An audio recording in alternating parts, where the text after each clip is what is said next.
Dear student, आज हम एक नया टॉपिक एक नई ब्रांच से पढ़ाने जा रहे हैं। इससे पहले हमने 3-4 टॉपिक जूलॉजी के लिए, आज कुछ लीक से हटकर एक टॉपिक ले रहा हूं, बॉटनी का जनरल इंट्रोडक्शन। और बॉटनी का जनरल इंट्रोडक्शन स्टूडेंट्स के लिए इसलिए भी जरूरी है कि हमारे चारों तरफ कई तरह के पेड़ पौधे हैं, उनके बारे में हम आसानी से उनके पास में जाकर हम सीख सकते हैं। 12 महीने ये पेड़ पौधे आपके समक्ष रहते हैं, तो जो मॉर्फोलॉजी इसके प्लांट्स की हम पढ़ते हैं, आकारिकी जिसको हम कहते हैं, वो हम प्लांट से सीख सकते हैं। मॉर्फोलॉजी सीखने के लिए सबसे पहले हमें प्लांट्स के पास जाकर उनकी बेसिक्स हमें वहीं से जाननी होती है। सब कुछ प्रैक्टिकल ही है मॉर्फोलॉजी, बुक से ज्यादा अगर हम रियल में प्रैक्टिकल जाके प्लांट्स को देखें, उनकी लीफ को देखें, उसकी रूट को देखें, उसके स्टेम को देखें, उसके फ्लावर को देखें, हम उसके पत्तियों में मिलने वाले सिरा विन्यास को देखें, तो वो हमें आसानी से बुक्स की तुलना में आसानी से समझ में आ जाती है। इसी तरह अगर हमें फ्लावर को देखना होता है तो फ्लावर के अंदर क्या बाइसेक्सुअल होता है, क्या यूनिसेक्सुअल है, क्या उसके पार्ट्स होते हैं, और क्या उसका एस्टिवेशन होता है, पुष्पदलों का विन्यास होता है, इन्फ्लोरेसेंस कैसे होते हैं, वो सब चीज हम प्लांट्स के पास जाकर उनसे हम सीख सकते हैं किताब की तुलना में। तो सबसे पहले तो हमें ये सब चीजें जो बॉटनी की है, तो हमें ज्यादा से ज्यादा ये कोशिश करनी चाहिए कि जो बेसिक्स सीखें वो हम प्लांट्स से सीखें। तो आज इसी की कड़ी के अंदर मैं जो शुरू करना चाह रहा हूं वो मैं शुरू करना चाह रहा हूं आज इस शब्द के बारे में हम बात करेंगे, और बेसिक सी बात हम बॉटनी की आज करने वाले हैं इस लेक्चर के अंदर। आपको ये लेक्चर देखने के बाद में पेड़ पौधों के बारे में और भी कुछ आप सीखेंगे इस लेक्चर के बाद में। तो सबसे पहले हम बात करते हैं बॉटनी से शब्द की बात करने से पहले हम बात कर रहे हैं कि जो आप पढ़ते हो आपकी बीएससी लेवल के अंदर, बीएससी लेवल तक 11-12 के अंदर से आप शुरू करते हो, तो हम बेसिक बायोलॉजी पढ़ते हैं। क्या चीज पढ़ते हैं हम? बायोलॉजी। ये हम पढ़ते आ रहे हैं बायोलॉजी। तो बायोलॉजी शब्द की बात करें तो बायोलॉजी शब्द एक ग्रीक शब्द है, और ये बायोलॉजी जो शब्द है वो 2 शब्दों से मिलकर आपको बना हुआ, बायो प्लस लॉजी, ये आपको स्पष्ट रूप से दिख रहा है। तो अगर बायो की हम बात करें तो बायो का मतलब होता है आपके लिविंग बीइंग्स, और लॉजी का मतलब है आपके लोगस। लोगस का मतलब टू स्टडी, अध्ययन करना। तो बायोलॉजी की बात हम करें तो बायोलॉजी विज्ञान की ऐसी शाखा है जिसके अंतर्गत हम जीवित जीवों का अध्ययन करते हैं।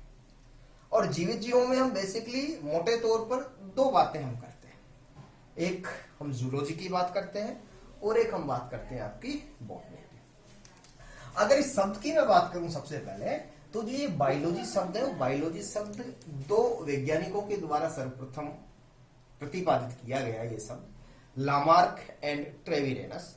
लामार्क से आप भली भांति परिचित हो, जब हम उद्विकास चैप्टर पढ़ेंगे तो उद्विकास में आप पढ़ते उपार्जित लक्षणों की वंशागति का सिद्धांत, जिसमें आपके बुक्स के अंदर जिराफ का डायग्राम आता है।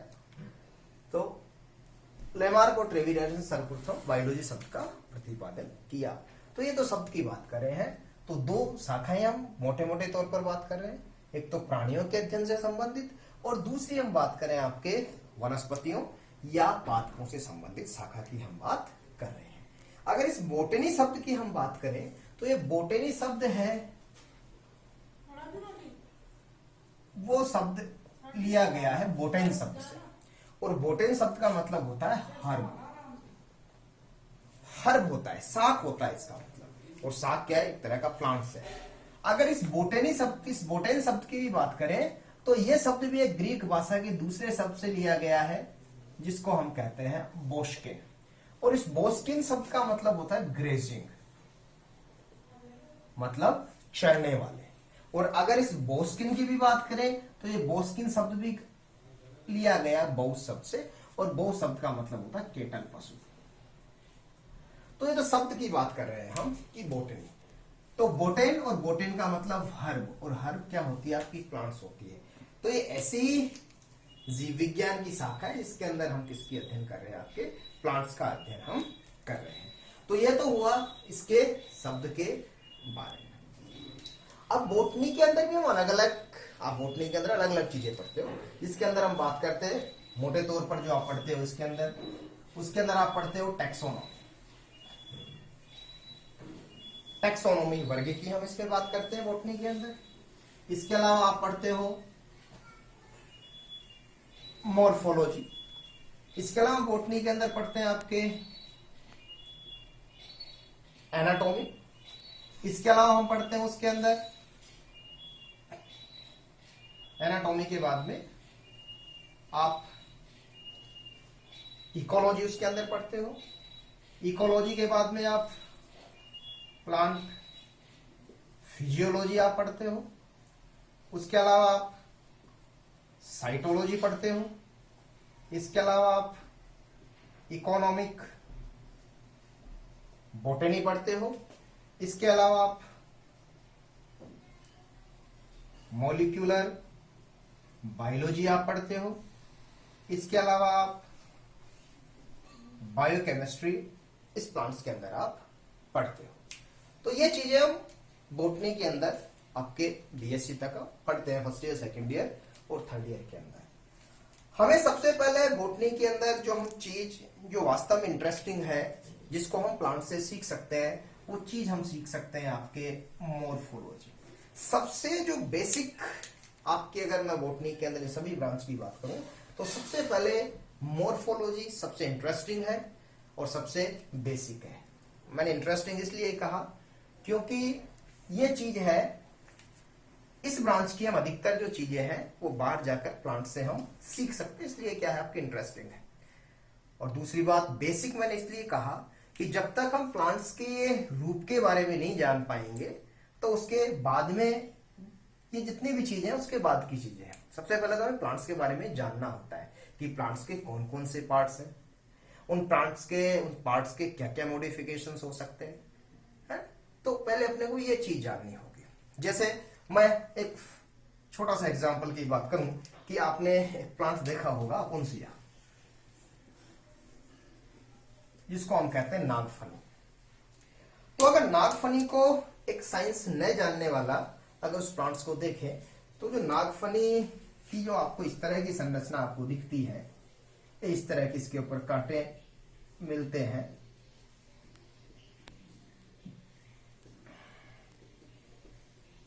और ये जो भाग होता है जो आपको चौड़ा दिख रहा है, चपटा दिख रहा है, तो उसको वो क्या समझेगा कि इसको लीफ समझेगा। कोई भी एक आर्ट्स का स्टूडेंट होगा या कोई भी एक जो मॉर्फोलॉजी नहीं जानने वाला होगा वो इसको क्या समझेगा, लीफ समझेगा। लेकिन अगर इसने मॉर्फोलॉजी का अध्ययन किया है तो वो इसके बारे में बताएगा कि ये लीफ नहीं है, ये क्या है, ये स्टेम है। ये क्या है, स्टेम है। और ये स्टेम किसके अंदर कन्वर्ट हो रहा है, लीफ जैसी संरचना के अंदर कन्वर्ट हो रहा है। अब वो क्यों कन्वर्ट हो रहा है तो हम उसकी बात करेंगे आपके जीरोफिटिक एडेप्टेशंस के अंदर। जब हम नागफनी की बात करेंगे तो नागफनी ऐसे आवास के अंदर मिलती है जहां पर पानी की क्या होती है, कमी होती है। तो इसको सबसे पहला तो जल का संरक्षण करना होता है अपने शरीर के अंदर, और दूसरी जो चीज होती है जल के संरक्षण के उपरांत कि इसको, क्योंकि इसकी लीफ है, लीफ जैसी संरचना है, और इसके अंदर क्या होंगे आपके स्टोमेटा भी होंगे। ठीक है, अगर लीफ होगी तो स्टोमेटा होंगे, और स्टोमेटा मतलब रंध्र होंगे, और रंध्र होंगे तो इसके अंदर वाष्पोत्सर्जन होगा, और वाष्पोत्सर्जन होगा तो जल की हानि होगी। तो उस जल की हानि को रोकने के लिए इसने क्या किया है, इसका पूरा का पूरा स्टेम ही किसमें हो गया, आपके लीफ के अंदर कन्वर्ट हो गया। अब एक मॉर्फोलॉजी न जानने वाला आपसे कहेगा कि भाई आपको इसने स्टेम क्यों कहा, ये तो लीफ जैसी संरचना दिखाई दे रही है, तो आप उसको किस हिसाब से समझाओगे कि ये लीफ ना होकर स्टेम है। आप उसको कैसे संतुष्ट करोगे, तो संतुष्ट करने का है कि जब इसके अंदर फूल लगते हैं, क्या लगते हैं, फूल, और जब इसके अंदर ये फल लगते हैं, रेड कलर के से इसके अंदर फल लगते हैं, तब उस दौरान आप उसको, जो आपसे पूछने वाला पूछ रहा है, उसको कहोगे कि आपने किसी पादप को ऐसा देखा है क्या, किसी पादप के पत्ती के ऊपर फूल लगते हो, फल लगते हो सॉरी, तो ऐसा कोई भी पादप आपको नहीं दिखेगा जिसकी पत्ती के ऊपर क्या लगते हैं, फल लगते हैं। फल हमेशा कहां पे लगते हैं, स्टेम पे लगते हैं, तने पे लगते हैं। तो इस कारण जो ये फल लगे हैं तो ये संरचना कौन सी हो जाएगी आपकी, स्टेम है। तब आप उसको समझाओगे कि इसका आवास कैसा है, विषम आवास, और विषम आवास में इसको जल को क्या करना है, संरक्षित करना है। तो इस जल को संरक्षित करने के लिए इसने अपनी पत्तियों को त्यागा नहीं है। ये पत्तियां किसमें रूपांतरित हो गई है, इन कांटों में रूपांतरित हो गई है। और कांटों में रूपांतरित क्यों हुई है, क्योंकि इसको कोई पशु न चल जाए। तो पशु को चलने से बचाने के लिए पत्तियां किसमें रूपांतरित हुई है, कांटों में रूपांतरित हुई है। तो इसके फायदे हो गए ना इसको। पहली चीज तो कि इसको कोई जानवर नहीं खाएगा। दूसरी चीज, पत्तियां नहीं है तो पत्तियां नहीं है तो इसके अंदर वाष्पोत्सर्जन नहीं होगा, और वाष्पोत्सर्जन नहीं होगा तो जल का संरक्षण हो जाएगा। और इसको प्रकाश संश्लेषण करना था, तो प्रकाश संश्लेषण करना था तो ये पूरा का पूरा स्टेम ही किसके अंदर कन्वर्ट हो गया है, पत्ती जैसी संरचना में रूपांतरित हो गया, मतलब हरा हो गया है, चपटा हो गया है। और ये स्टेम ही क्या करने लग गया है, पत्ती की तरह काम करने लग गया है। तो इसको हम क्या करें, पर्णाभ स्तंभ हम इसको कहते हैं। तो ये जनरल सी बातें थी बॉटनी के अंदर, ये मैंने समझाने के लिए आपको एक उदाहरण से आपको मैंने समझाया है, नाथ फनी जैसे है कि हम पादप के आकार की बात करें, उसके रूप की बात कर रहे हैं कि एक पादप के अंदर आपको कौन कौन सी चीज है वो दिखाई दे रही है, उसकी हम बात कर रहे हैं। तो पादप के अंदर अपने को सबसे बार क्या दिखाई दे रहा है, उसका तना दिखाई दे रहा है, उसकी हम बात करने वाले हैं। उसकी जड़ अपने को दिखाई देगी तो उस जड़ की हम बात करने वाले हैं। अपने को लीफ दिखाई देगी, पत्ती दिखाई देगी तो हम पत्ती की बात करने वाले हैं। हमें फ्लावर दिखाई देंगे तो उस फ्लावर की हम बात करने वाले हैं। अपने को फल दिखाई दे रहे तो उस फल की हम बात करने वाले हैं। अपने को पुष्पक्रम दिखाई दे रहे उस पुष्पक्रम की हम बात करने वाले हैं। पत्तियों के अंदर हम शिराविन्यास की बात करने वाले हैं। पत्ती तने पर किस क्रम में लगी हुई है उस क्रम की हम बात करने वाले हैं। बीजों की हम बात करने वाले हैं।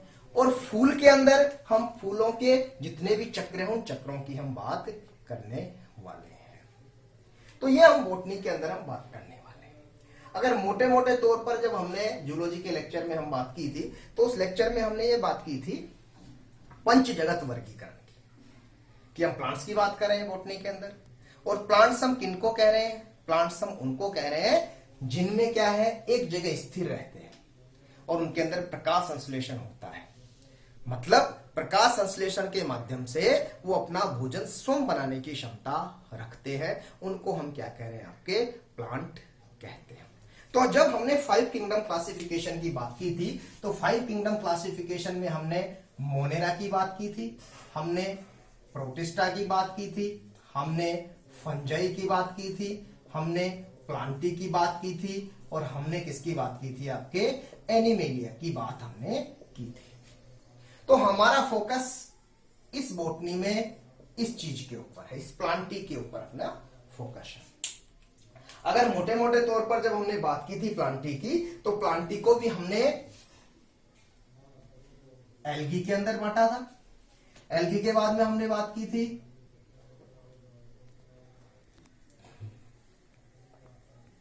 ब्रायोफाइटा की, हमने बात की थी। ब्रायो के बाद में हमने बात की थी टेरिडोफाइटा की, हमने बात की थी। और टेरिडोफाइटा के बाद में हमने जो बात की थी वो बात की थी जिम्नोस्पर्म की, और लास्ट में हमने बात की थी एंजियोस्पर्म की। इन प्लांट्स की इस जगत के अंदर हम ये बात कर रहे हैं, ठीक है। हमें जो बेसिकली चीज पढ़नी है आपके, वो हम पढ़ते हैं आपके ये एंजियोस्पर्म पढ़ते हैं। एंजियोस्पर्म के आकार की अपने को पढ़नी है, एंजियोस्पर्म की वर्गी की अपने को पढ़नी है। और एंजियोस्पर्म पादप में हमने बात की थी कि ये कौन से पादप होते हैं, ये ऐसे पादप होते हैं जिनके जो स्पर्म होते हैं, स्पर्म का मतलब सीड, वो सीड कैसे होते हैं, वो होते हैं आवृत, घिरे हुए रहते हैं। आवृत बीजी पादप, ऐसे पादपों का समूह जिनके बीज किसी फल वृत्ति के द्वारा क्या रहते हैं, आवृत रहते हैं, घिरे हुए होते हैं। ऐसे पादपों को समूह को हम क्या कहते हैं, एंजियोस्पर्म कहते हैं। इसके विपरीत जिम्नोस्पर्म, जिसको हम कहते हैं जिम्नोस नेक्ड स्पर्म का मतलब सीड, ऐसे पादपों का समूह जिनके बीज क्या होते हैं, नग्न होते हैं। इस कारण इसको हम क्या कहते हैं, नग्न बीजी पादप भी भी हम कहते हैं। ठीक है, और इस एंजियोस्पर्म पादप का जब सर्वप्रथम वर्गीकरण किया गया था, या हम यूं कह लें कि पादपों का जब वर्गीकरण किया गया था, तो सबसे पहले इसका वर्गीकरण दिया था थियोफ्रेस्टस ने। किसके द्वारा दिया गया था? थियोफ्रेस्टस। और ये थियोफ्रेस्टस कौन था? ये शिष्य था किसका? अरस्तु का, प्लूटो का। और अरस्तु को हमने कहा था जीव विज्ञान का पिता, जंतु विज्ञान का पिता। ये उनके शिष्य थे थियोफ्रेस्टस। तो थियोफ्रेस्टस ने सर्वप्रथम पादपों को 4 कैटेगरी के अंदर बांटा था। उन्होंने कहा था कि या तो क्या होते हैं, ये अंडरश्रब होते हैं, या ये श्रब होते हैं, या ये हर्ब होते हैं, या ये क्या होते हैं, आपके ट्रीज होते हैं। तो 4 समूह के अंदर इसने थियोफ्रेस्टस ने प्लांट्स को बांटा था कि या तो वो अंडर श्रब होते हैं, या वो श्रब होते हैं, या वो हर्ब होते हैं, या वो क्या होते हैं, ट्रीज होते हैं। 4 तरह के प्लांट्स सर्वप्रथम थियोफ्रेस्टस ने बताए थे। इस कारण थियोफ्रेस्टस को हम फादर ऑफ बॉटनी के नाम से भी जानते हैं। तो फादर ऑफ बॉटनी के बारे में आपसे पूछा है, तो फादर ऑफ बॉटनी हम किन्हें कहते हैं? थियोफ्रास्टस को हम कहते हैं। तो अलग अलग, अगर हम क्लासिफिकेशन की प्लांट्स की भी बात करें, तो प्लांट्स के क्लासिफिकेशन का एक अलग वीडियो बनाएंगे। अलग अलग वैज्ञानिकों के द्वारा अलग अलग तरह से क्लासिफिकेशन दिया गया है, जिसके अंदर हम बात करेंगे कि एंगुलर फ्रंटल का अलग है, आइक्लर का अलग है, ओस्वाल्ड टिप्पो का अलग है, वॉर्निल का क्लासिफिकेशन अलग है, और सबके क्लासिफिकेशन का बेसिस अलग अलग है। कोई वेस्कुलर टिश्यू के आधार पर बांट रहा है। ठीक है, जैसे मैं बात करूं आपके सीबी वॉर्निल के क्लासिफिकेशन की बात कर रहा हूं बेसिकली, तो सीबी वॉर्निल ने जो आपके प्लांट्स थे, वो प्लांट्स किंगडम को उसने 2 भागों में बांटा था। और बेस उन्होंने क्या रखा था? उन्होंने बेस रखा था कि इन प्लांट्स के अंदर 2 तरह के प्लांट्स हैं। या तो प्लांट्स ऐसे हैं जो सिंगल सेल से बने हुए हैं, और वो सिंगल सेल्स कैसी है? प्रोकैरियोटिक प्रकार की है। या पादप ऐसे हैं जिनकी कोशिका कैसी है? आपकी यूकैरियोटिक प्रकार की। तो 2 समूह के अंदर सीबी वॉर्निल ने प्लांट्स को बांटा। तो प्रोकैरियोट्स में उसने किसको रखा? प्रोकैरियोट्स में उसने रखा आपके माइकोप्लाज्मा को रखा, उसने बैक्टीरियाज को रखा, और उसने नीलहरित शैवालों को किसमें रखा? आपके प्रोकैरियोट्स में रखा। और अपने को पता है कि प्रोकैरियोट्स में हम ऐसे जीवों की बात करते हैं जिनके जो कोशिका होती है प्रोकैरियोटिक प्रकार की होती है, मतलब प्रिमिटिव प्रकार की, उनके अंदर न्यूक्लियस प्रेजेंट होता है। ठीक है, और साथ ही उनके अंदर कोई भी मेम्ब्रेन बाउंड ऑर्गेनिल्स भी उन कोशिकाओं के अंदर नहीं पाया जाता। तो ऐसी कोशिका को हम क्या कहते हैं? प्रोकैरियोटिक कोशिका हम कहते हैं। उसके बाद में उसने कहा कि दूसरे जो समूह होते हैं वो कौन से होते हैं? आपके यूकैरियोटिक प्रकार के होते हैं। ठीक है, और यूकैरियोटिक में उसने आगे अगेन 2 आधार पर उसने बांटा कि इन यूकैरियोटिक में या तो वेस्कुलर टिश्यू प्रेजेंट होते हैं, या वेस्कुलर टिश्यू क्या होते हैं? उनके अंदर एब्सेंट होते हैं। ठीक है, अब वेस्कुलर टिश्यू की बात करें तो वेस्कुलर टिश्यू में हम बात करते हैं जाइलम व फ्लोएम की हम बात करते हैं। ठीक है, तो ऐसे प्लांट्स जिनके अंदर वेस्कुलर टिश्यू प्रेजेंट नहीं होते हैं, उन प्लांट्स को हम क्या कहते हैं? नॉन वेस्कुलर प्लांट्स कहते हैं। और नॉन वेस्कुलर प्लांट्स के अंदर इसने किसको रखा? थैलोफाइटा को, और थैलोफाइटा के साथ में इसने रखा ब्रायोफाइटा को। क्लियर बात? हम कह रहे हैं वॉर्निल के क्लासिफिकेशन की बात कर रहे हैं। तो वॉर्निल ने प्लांट किंगडम को 2 भागों में बांटा, प्रोकैरियोट्स और यूकैरियोट्स। और जब यूकैरियोट्स की हम बात कर रहे हैं, तो यूकैरियोट्स को उसने अगेन 2 भागों के अंदर क्लासिफाई किया, और क्लासिफिकेशन का आधार रखा कि उसके अंदर वेस्कुलर टिश्यू प्रेजेंट होते हैं या एब्सेंट होते हैं। अगर वेस्कुलर टिश्यू उसके अंदर एब्सेंट होते हैं, मतलब जाइलम वो फ्लोएम उसके अंदर एब्सेंट होते हैं, तो उसको उसने कहा नॉन वेस्कुलर प्लांट्स। और नॉन वेस्कुलर प्लांट्स में उसने 2 समूह रखे, थैलोफाइटा और ब्रायोफाइटा। थैलोफाइटा के अंदर हम जानते हैं फंजाई और एल्गी को रखा गया। ठीक है, और ब्रायोफाइटा के अंदर विभिन्न मोसेस को रखा गया। और वेस्कुलर प्लांट्स में उसने रखा टेरिडोफाइटा को, जिम्नोस्पर्म को और एंजियोस्पर्म को उसने रखा। तो ये एक क्लासिफिकेशन की हम बात कर रहे थे, किसकी? आपके वॉर्निल की। इसी प्रकार आइक्लर ने जब क्लासिफिकेशन किया, तो आइक्लर ने जो क्लासिफिकेशन किया वो इस बेस पे किया कि जो इसके अंदर जनन अंग होते हैं, वो जनन अंग छुपे हुए होते हैं या वो प्रत्यक्ष रूप से अपने को दिखाई दे जाते हैं। इस हिसाब से उसने 2 समूह रखे, क्रिप्टोगेमस और फेनेरोगेमस आइक्लर ने रखे। ठीक है, तो क्रिप्टोगेमस के अंदर हम बात करते हैं कि क्रिप्टोगेमस के अंदर आपके क्या क्या आ जाएंगे? थैलोफाइट्स आ जाएंगे, आपके ब्रायोफाइट्स आ जाएंगे, और आपके टेरिडोफाइट्स आ जाएंगे।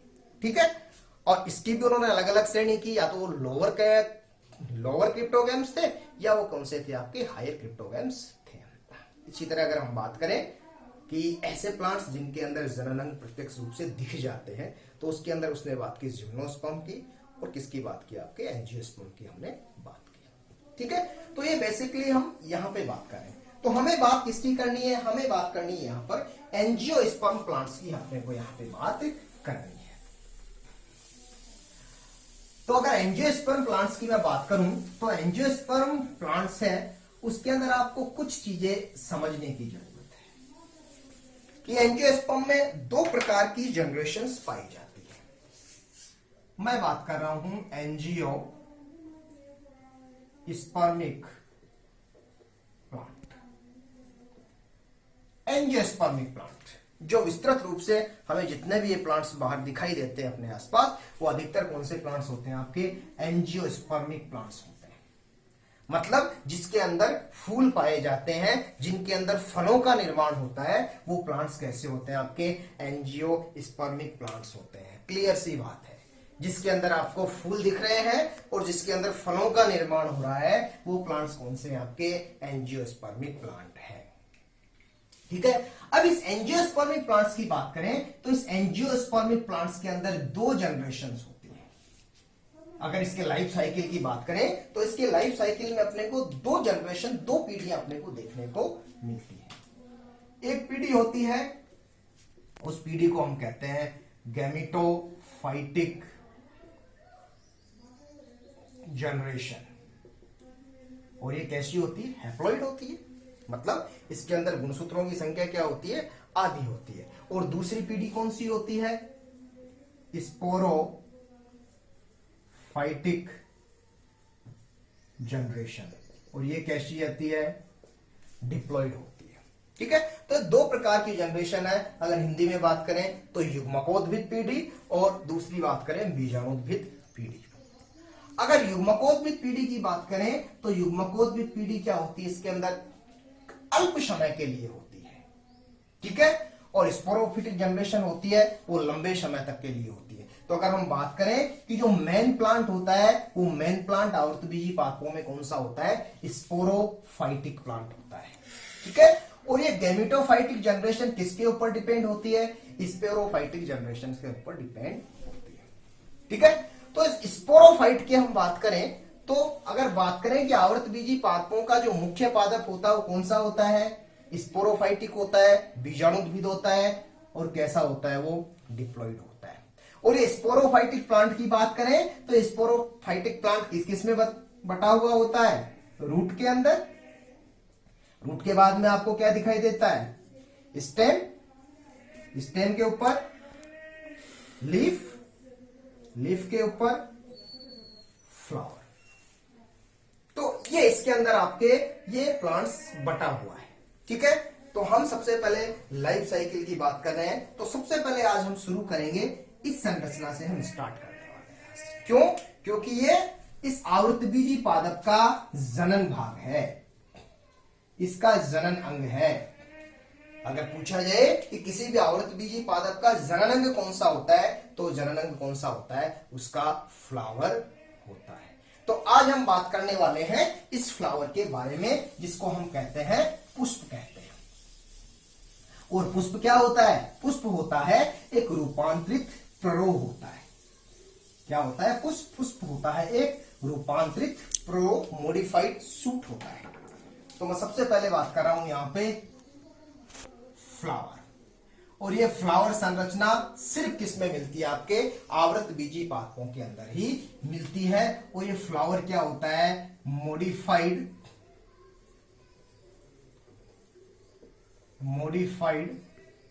स्टेम, रूपांतरित तना होता है ये मॉडिफाइड स्टेम। तो हमने कहा कि मॉडिफाइड स्टेम है। जब हम स्टेम पढ़ेंगे तो स्टेम के अंदर हम बात करते हैं, स्टेम किसको कहते हैं, हम तना उसको कहते हैं कि पादप का वह भाग जो धनात्मक क्या होता है, प्रकाशानुवर्ती हो सकता है, ऋणात्मक भी हो सकता है, लेकिन इस तने के ऊपर क्या पाई जाती है, नोड व इंटरनोड मिलती है। इनको हम नोड कहते हैं, परवसंधियां कहते हैं, और जो ये बीच का भाग है इसको हम क्या कहते हैं, इंटरनोड कहते हैं। तो ये तने की मुख्य विशेषता है कि तना वो होगा इसके अंदर नोड भी मिलेगी और बीच में क्या मिलेगी, उसके इंटरनोड मिलेगी। और इस नोड से ही क्या जनरेट होंगी, आपकी कोई भी टहनी, पुष्प या पत्ती लगनी है वो कहां पे लगेगी, इस नोड के ऊपर ही लगेगी। तो जब हम पुष्प देखते हैं तो पुष्प के ऊपर तो अपने को ये दिखाई नहीं देती। तो पुष्प में बात करते हैं कि पुष्प के अंदर जो ये नोड, इंटरनोड है वो बिल्कुल नजदीक पास में आ जाती है और पास में आने के बाद में वो एक दूसरे से अलग नहीं दिखाई देती। अगर आप इसका एग्जांपल देखना चाहो, अभी इस समय ये फ्लावर नहीं आ रहा होगा, तो आप ये देखना, क्लियोम गाइनेंड्रा, ये बरसात के समय में एक खरपतवार है, इसको हुरहुर के नाम से हम जानते हैं, क्लियोम गाइनेंड्रा। मैं कोशिश करूंगा जब ये प्लांट्स आएगा तो उस समय आपको दिखाने की कोशिश करूंगा। तो आप कोशिश करना, इसको नेट पे सर्च करना क्लियोम गाइनेंड्रा को, और ये अपने आपके आसपास दिखे तो तब उसकी आप फ्लावर की स्टडी करना। उस फ्लावर की स्टडी में आपको बिल्कुल अलग अलग दिखेंगे।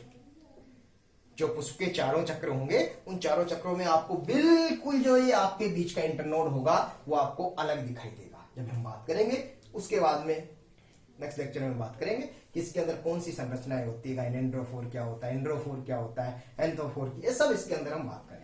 तो आपको अगर ये समझना है कि पुष्प एक रूपांतरित पर्व होता है और ये जो चारों चक्र होते हैं, चारों चक्रों की बात करेंगे, उनके बीच में क्या होती है, कुछ दूरियां होती हैं। तो अगर ये देखना है तो उसके लिए आपको ये प्लांट्स देखना होगा, क्लियोम गाइनेंड्रा, और क्लियोम गाइनेंड्रा के फ्लावर को आपको देखना होगा। आप आसानी से ये चीज समझ जाओगे। तो आज हम बात कर रहे हैं फ्लावर की। फ्लावर आवृतबीजी पादपों का जनन अंग होता है। और अगर फ्लावर की मैं बात करूं, अभी फ्लावर से मैं आपको समझाऊंगा। तो फ्लावर के अंदर हम सबसे पहले बात करते हैं, जैसे ही हम फ्लावर लेते हैं तो फ्लावर में अपने को एक ये डंडीनुमा संरचना आपको दिखाई देती है जो कि किसी भी टहनी से आपके संलग्न होती है, ठीक है। और इसका ऊपर वाला जो भाग होता है वो थोड़ा क्या होता है, गुदेदार होता है, थोड़ा मोटा होता है। तो इस भाग को हम क्या कहते हैं, इस भाग को हम कहते हैं पेडिसल, या हिंदी में बात करें तो इसको हम कहते हैं पुष्प व्रंत। इस फूले हुए भाग को हम क्या कहते हैं, थैलेमस। क्या कहते हैं, थैलेमस, या हम बात करें पुष्पासन, ठीक है। और इस पुष्पासन पे प्रथम चक्र स्थित होता है इस तरह से, जो साधारणतया ग्रीन कलर का होता है। किस कलर का होता है, ग्रीन कलर का होता है। और इनको हम सामूहिक रूप से क्या कहते हैं, कैलिक्स कहते हैं। मतलब इनको हम कहते हैं बाह्य दलपुंज, ठीक है। और इस बाह्य दलपुंज की प्रत्येक जो यूनिट होती है वो क्या कहलाती है, सेपल कहलाती है। क्या कहलाती है, बाह्य दल कहलाती है, ठीक है। दूसरे चक्र की हम बात करें तो दूसरा चक्र जो होता है वो जनरली कैसा होता है, आपका कलर वाला होता है, रंगीन होता है। अगर मैं बात करूं कि दूसरा जो चक्र होता है इसका वो कैसा होता है, कलर्ड होता है। और इस कलर्ड संरचना को हम कहते हैं सम्मिलित रूप से कोरोला, दलपुंज हम इसको कहते हैं। और इसकी प्रत्येक यूनिट को हम क्या कहते हैं, पेटल्स कहते हैं, मतलब दल कहते हैं, ठीक है। जो तीसरा चक्र होता है उस तीसरे चक्र के अंदर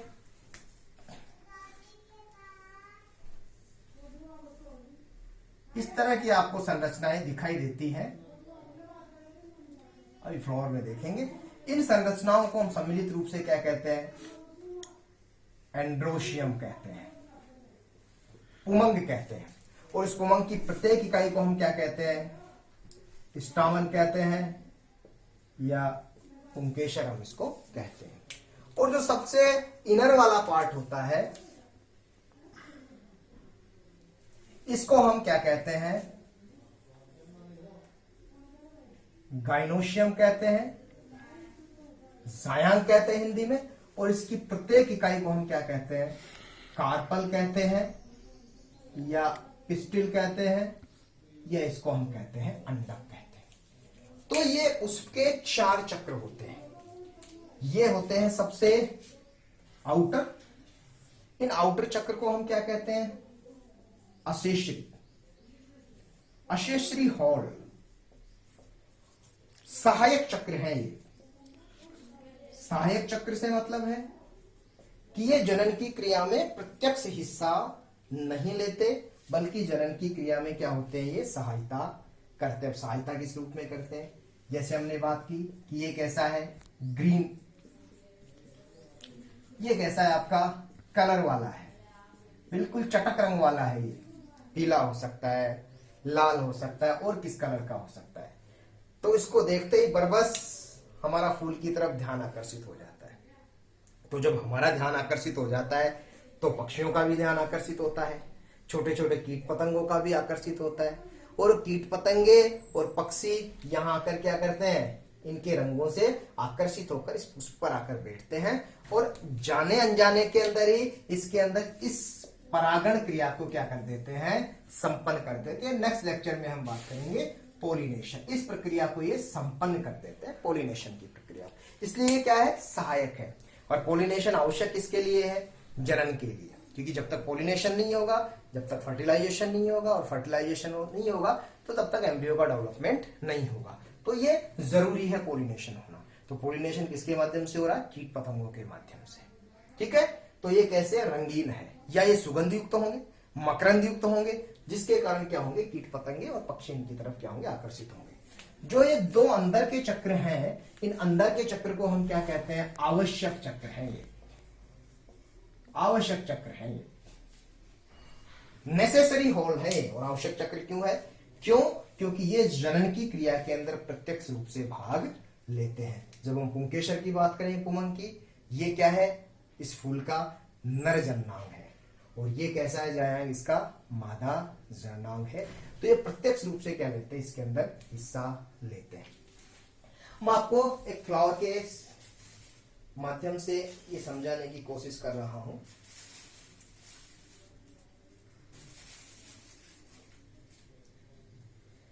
ये देखिए, ये मेरे पास में क्लोज व्यू, ये मेरे पास में कुछ फ्लावर हैं।